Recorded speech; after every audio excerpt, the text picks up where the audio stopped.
یہ جو دعا ہے نا لا حول ولا قوت الا باللہ، یہ ہمیں کیوں مانگنے کا حکم ہے؟ لا حول کا مطلب گناہ سے بچنے کی طاقت، ولا قوت اور نیکی کرنے کی طاقت، الا باللہ وہ نہیں ہے مگر اللہ کی مدد کے ساتھ۔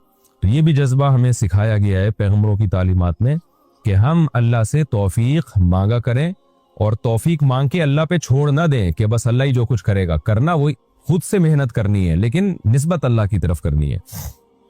اور ایک اہم بات یہ پتہ چلتی ہے کہ یوسف علیہ السلام پر کتنا دباؤ تھا، کتنا دباؤ، کہ زنا نہ کرنے کی صورت میں بدنامی کا خطرہ، جیل جانے کا خطرہ، اس زمانے کے جیل بڑے خطرناک تھے، اور کرنے کی صورت میں خواہش بھی پوری ہوگی، اور جو ایک انسان کی نیچر ہے، جو مرد کی ایک نیچر ہے، اور عزت بھی ملے گی۔ یعنی زنا کرانے والی تمام محرکات موجود تھے، اور زنا سے روکنے والے کا ایک محرک بھی موجود نہیں تھا۔ اتنی سختی کے باوجود بھی یوسف علیہ السلام کیا کہہ رہے ہیں؟ اللہ مجھے جیل زیادہ محبوب ہے اس گناہ سے جس کی طرف یہ عورتیں مجھے دعوت دے رہی ہیں۔ تو اس سے ہم جیسے لوگوں کو عبرت حاصل کرنی چاہیے کہ آج بات بات پہ بد نظری اور گناہ کو ہم اپنے لیے کتنے آرام سے حلال سمجھ لیتے ہیں، اور اپنے آپ کو کیا کہتے ہیں؟ مجبور ہیں۔ کتنے لوگ سودی بینکوں میں مینیجر بنے ہوئے ہیں، لاکھوں روپے ان کی تنخواہیں ہیں، ان سے جب کہا جاتا ہے کہ یہ حرام ہے تو کیا کہتے ہیں؟ بھائی یہ مجبور ہیں، اس غربت اور مہنگائی میں ہمارا گزارا نہیں ہوتا۔ کتنے لوگ ہیں جو بد نظری کرتے ہیں، ان کو جب سمجھایا جائے بھئی یہ حرام ہے، اللہ نے نظر جھکانے کا حکم دیا، وہ کہتے ہیں یار ہم مجبور ہیں، ہم سے برداشت ہی نہیں ہوتا۔ تو ہر گناہ کو ہم نے حلال کر لیا ہے اپنے لیے، چھوٹی چھوٹی مجبوریاں پیش کر کے۔ مکس گیدرنگ ہے، ناچ گانا ہے شادی میں، جب منع کیا جاتا ہے بھائی شادی میں مت جاؤ، یہ ناجائز ہے، لوگ کیا کہتے ہیں؟ یار ہم مجبور ہیں، رشتہ دار ہم سے ناراض ہو جائیں گے، مسائل کھڑے ہو جائیں گے ہمارے لیے۔ تو آج ہم نے معمولی آزار کو، معمولی چھوٹی چھوٹی باتوں کو اتنا بڑا بنا لیا ہے، جیسے قرآن میں آتا ہے نا وَمِنَ النَّاسِ، لوگوں میں بعض ایسے ہیں سورہ عنکبوت میں کہ جو اللہ پر ایمان لے کر آتے ہیں اور جعل فتنۃ الناس کعذاب اللہ، اور جب ایمان اور عمل صالح پر ان کو تھوڑی سی آزمائش آتی ہے تو وہ اس کو اللہ کا عذاب سمجھنے لگتے ہیں، چھوٹی سی بات کو بھی رائی کا پہاڑ بنا دیتے ہیں وہ۔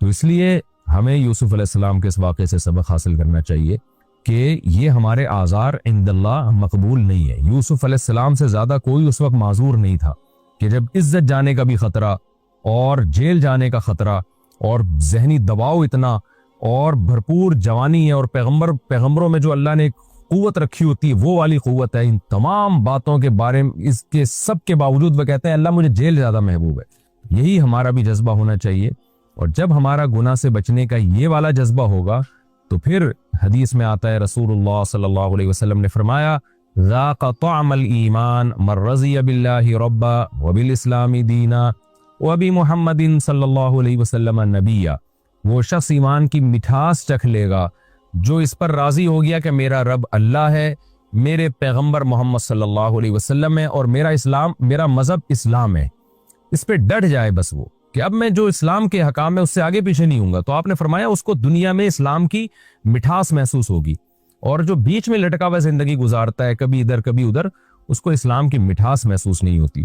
تو یوسف علیہ السلام کے اس گناہ سے بچنے کے اس جذبے میں ہمارے لیے بھی بہت زیادہ عبرت کا سامان ہے۔ ہمارے لیے جو آزار ہم جن عذروں کی، لڑکیاں شرعی پردہ نہیں کرتی کہ والدین ناراض ہو جائیں گے اور سسرال ناراض ہو جائے گا یا شادی میں مشکلات کھڑی ہو جائیں گی، تو یہ کوئی عذر نہیں۔ اللہ کا حکم سب سے پہلے جیسے کہ یوسف علیہ السلام نے اس پر عمل کیا۔ چوتھی بات ہمیں یہ پتہ چلتی ہے کہ یوسف علیہ السلام گناہ سے بچنے کے لیے اپنی ذات پر اعتماد نہیں کر رہے، محض گناہ سے بچنے کی کوشش تو اتنی ہے کہ جیسے دروازوں کی طرف بھاگنا شروع کر دیا، اور یہاں بھی جب دباؤ ڈالا جا رہا ہے بچ رہے ہیں، لیکن دعائیں اللہ سے مانگ رہے ہیں، توفیق اللہ سے مانگ رہے ہیں تاکہ دل میں کبر پیدا نہ ہو۔ اور کیا کہہ رہے ہیں کہ اے اللہ جیل مجھے زیادہ محبوب ہے اس گناہ سے جس کی طرف مجھے دعوت دے رہی ہیں، وَإِلَّا تَصْرِفْ عَنِّي كَيْدَهُنَّ، اگر تو ان کی تدبیر کو مجھ سے دور نہیں کر دے گا تو میں ان کی طرف مائل ہو جاؤں گا۔ تو یوسف علیہ السلام اپنے بارے میں گویا عاجزی کا اظہار کر رہے ہیں کہ گویا میرے لیے مجھ میں تو گناہ سے بچنے کی طاقت نہیں ہے، حالانکہ پوری کوشش کر رہے ہیں بچنے کی، لیکن اعتراف کیا کر رہے ہیں؟ مجھ میں طاقت نہیں ہے، اللہ تو مجھے توفیق دے گا تو میں بچ سکتا ہوں، ورنہ میں نہیں بچ سکتا۔ آج کیا ہو رہا ہے؟ آج نہ تو اللہ سے دعا مانگتے ہیں اور اپنے بارے میں یہ فرض کر کے بیٹھے ہوئے ہیں کہ میں تو بہت پاورفل ہوں، اور پھر گناہ سے بچنے کے اسباب بھی اختیار نہیں کر رہے ہوتے۔ تو یہ شریعت کا مزاج ہے کہ آپ گناہ سے بچنے کے لیے اپنی پوری طاقت استعمال کر لیں، اور جو فرائض واجبات ہیں اس کو پورا کرنے کے لیے پورے کانفیڈنس کے ساتھ پوری طاقت استعمال کریں، تمام اسباب اختیار کریں، لیکن نظر آپ اللہ پہ رکھیں، اللہ میرے بس میں جو تھا میں نے کیا، لیکن اگر تیری توفیق شامل حال نہیں ہوگی تو میں تو نالائق ہوں، میں تو کمزور ہوں۔ تبھی یہ جو دعا ہے نا، لا حول ولا قوت الا باللہ، یہ ہمیں کیوں مانگنے کا حکم ہے؟ لا حول کا مطلب گناہ سے بچنے کی طاقت، ولا قوت اور نیکی کرنے کی طاقت، الا باللہ وہ نہیں ہے مگر اللہ کی مدد کے ساتھ۔ تو یہ بھی جذبہ ہمیں سکھایا گیا ہے پیغمبروں کی تعلیمات میں کہ ہم اللہ سے توفیق مانگا کریں، اور توفیق مانگ کے اللہ پہ چھوڑ نہ دیں کہ بس اللہ ہی جو کچھ کرے گا، کرنا وہی خود سے محنت کرنی ہے لیکن نسبت اللہ کی طرف کرنی ہے۔ اور ایک اور نقطے کی بات یہ پتہ چلی کہ ثم بدا لهم من بعد ما رأوا الآیات لیسجننه حتی حین، یوسف علیہ السلام گناہ سے بچے تو اس کے نتیجے میں جیل ملی ان کو۔ تو بعض دفعہ دنیا میں ایسا ہی ہوتا ہے کہ آپ شریعت پر عمل کرنا شروع کرتے ہو تو بجائے کامیابیوں کے ناکامیاں آنا شروع ہو جاتی ہیں۔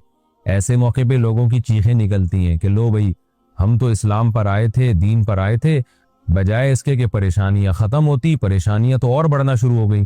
تو ایسے موقع پہ ہمیں یہ سوچنا چاہیے کہ بھئی یہ پریشانی ایسے ہے جیسے یوسف کو جیل ملی تھی۔ تو یوسف علیہ السلام کو جیل جو ملی ہے تو اس میں اللہ نے آپ کو وہاں صبر کی بھی توفیق دی، اور وہ جیل پیش خیمہ بنی بہت بڑی ترقی کا۔ تو دین پر عمل کے نتیجے میں جب آزمائشیں آتی ہیں تو اللہ صبر کی بھی توفیق دیتا ہے اگر آپ صبر کرنا چاہو، اور پھر وہ آزمائشیں بہت بڑی ترقی کا ذریعہ بنتی ہیں۔ اگر ایسا ہونا شروع ہو جائے نا کہ ادھر دین پر عمل کیا ادھر پیسے آنا شروع ہو جائے، عزت اور شہرت ملنا شروع ہو جائے، پھر تو ہر آدمی چلنا شروع کر دے۔ تو بعض دفعہ ایسے ہوتا ہے دین پر آنے کے نتیجے میں وقتی طور پر آزمائشیں آتی ہیں، تو ایسے موقع پہ یہ کہنا کہ یہ دیکھو اللہ تعالیٰ سے شکایتیں شروع کر دینا، یہ نیک لوگوں کا کام نہیں ہوتا۔ اور دوسری بات یہ بھی ہمیشہ ایسا نہیں ہوتا، بعض دفعہ آپ دین پہ چلنا شروع ہوتے ہو تو پھر کوئی آزمائش نہیں آتی بلکہ پریشانیاں فوری ختم ہونا شروع ہو جاتی ہیں۔ یہ بھی اللہ تعالیٰ بعض لوگوں کے ساتھ کرتے ہیں کہ آپ نے دین پر عمل کرنا شروع کیا، اللہ نے ترقی اور فتوحات کے دروازے کھول دیے، اور بعض دفعہ یہ بھی ہوتا ہے کہ وقتی طور پر آزمائشیں بڑھ جاتی ہیں۔ تو دونوں معاملات میں ہمیں مذہب کو تھامنا ہے، ہم نے دین سے پیچھے نہیں ہٹنا۔ کہ اللہ تعالیٰ چاہتے ہیں ہم پریشان رہیں یا خوش رہیں؟ بولو، یہ جو اللہ نے کہا نا کہ ہم تمہیں آزمائشوں میں ڈالیں گے لیکن جو لوگ صبر کریں گے اور کہیں گے ہم اللہ کے غلام ہیں، تو یہ اللہ نے ہمیں آیت کیوں بتائی ہے؟ تاکہ ہمارے دل میں غم کو برداشت کرنا آسان ہو جائے، ہم غمگین نہ ہو، کیونکہ غم تو آئیں گے، یہ ہو نہیں سکتا کہ دنیا میں پریشانیاں نہ آئیں، یہ ناممکن ہے، یہ ہر شخص کو آتی ہیں۔ آپ سمجھتے ہو بڑے لوگوں کو نہیں آتی؟ بڑے لوگوں کی پریشانیاں بڑے لیول کی ہوتی ہیں، بہت اونچے لیول کی ہوتی ہیں، تو پریشانی تو ہر شخص کو آئے گی۔ اللہ چاہتے ہیں کہ ان میں برداشت کی عادت ہو جائے، یہ خوش رہنا سیکھیں۔ تو اسی وجہ سے دنیا میں سب سے بڑا انعام کیا ہے؟ خوشی ہے یا نہیں ہے؟ پیسہ انسان کیوں حاصل کرتا ہے؟ خوش رہنے کے لیے۔ صحت کیوں چاہتا ہے؟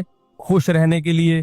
تو اللہ نے قرآن میں فرمایا کہ الا بذکر اللہ تطمئن القلوب، اللہ کے ذکر سے دلوں کو سکون ملتا ہے۔